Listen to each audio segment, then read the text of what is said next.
In an earlier video, I talked about my views around why coaching is broken and how I personally think I can fix it, along with the strength of my team. And I talked about that. There's some of those challenges people face around capability. Really optimizing your performance and flow is, asking those questions about capability, and that could unlock the gates and doors to coaching. Second one's around cost. How can we keep cost nice and streamlined so it's great value for all, because that's what we're all afterwards. And then it's the kind of that choice in chemistry. Who do I choose? And think, well, actually, let's just take out choice, because it's expensive. It is expensive, because if I'm having to pay people to travel for coaching chemistry sessions where they may or may not work with that person, there's a cost to it.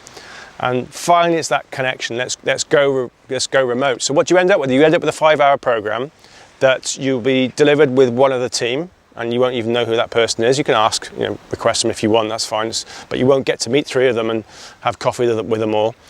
And then you'll be doing that remotely, ideally over video call, Skype, or if technology prevents it, there's always the telephone. So let's talk about the 5-hour program. So the first session, 1 hour obviously, ideally this all takes place within about 5 weeks. So obviously there's holidays and peak times of work, that's fine. And it's all housed within one coaching online platform. So you'll get all this in one place. So when you talk about learning objectives, resources, videos, all in one place, nice and easy. So first session is kind of what we call Flow Finder. Here I introduce you to 2 diagnostics I talked briefly about earlier. The first one is, how do you find flow? How are you predisposed? What's your preference, if you like, that one for finding flow? And the second one was actually, you'll get a number at the end of this one, is we ask you how much access do you have to flow right now in your life and work? And you come away with a percentage score, which is more about your priorities. The first one was about preference. How do you prefer to find flow, which we definitely need to tap into. The second one is, what's your priority right now? Are you at 55, 65, 25? Where are you at? And then we can measure that. And then we've got a really good starting point, because really without that starting point, it's pretty difficult to know where to go next. Now remember, the science of coaching is very important. We talk about 11% of the population regularly find flow. So the whole coaching program is designed to get you in that 11%, 1 in 10 person. We also know that you can find flow 15% of your waking life or time, so it's not, all day, so it's a couple of hours a day. So it's about engineering, when do you need it? I need it right now for these videos, absolutely. That's what I brought this day about. I'll be in the car for a couple of hours later, that's where I can recover. So when do you need to bring it? And remember, you're up to 5 times more effective when you're in flow. Now come back, nice easy maths, 5 5s are 25. Why am I mentioning 5 again? Because if you've got a 5-hour program, okay, and each time you can find flow in that coaching session, which is definitely geared towards, then you're being more effective. Your learning is accelerated. Your creativity, innovation is all accelerated by 5 or up to 5. So actually it's a 25-hour program, which is pretty good value, even more so. Then we go into Flow Fundamentals. Flow Fundamentals is really about what's fundamental to you, what's at your core, your values, attitudes, belief, identity, because authenticity is a shortcut to flow. Attuning yourself to the environment around you, making your values of value to yourself and others. And that's where we're into something called the Flow Triggers, the Flow Genome Project, great resource. There's some really good work based on the work of Csikszentmihalyi, who's really the kind of godfather of flow, if I can use that phrase. We look at things like mindset, which is really important. We look at the environment around you, physical and non-physical. So it could be like a process versus, the office environment. Here's my office today, not bad, eh? Group dynamics as well, how groups find flow, how they communicate and take risks and have immediate feedback, things like that. And finally, creativity. So we look at the flow fundamentals and the flow triggers really early on.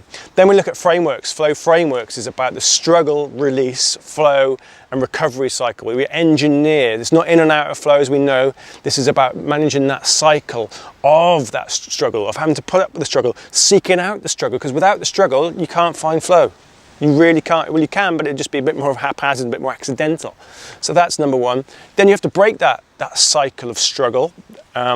Otherwise, you can get stuck in it, and people do get stuck in it. So that's where you release it. Well, you go for a walk, have a cup of tea, read a book, speak to someone, have lunch, whatever it might be. Something just to release that, and then you can get into flow. And that's where all the great neurochemistry kicks in. And if you think of neuroscience, the one thing about neuroscience for me is it's really important. It often is just telling us what we already thought we knew. So it's great science to confirm that. But really for me, what neuroscience is, as simple as this. The neurochemistry is great, let's get more of it.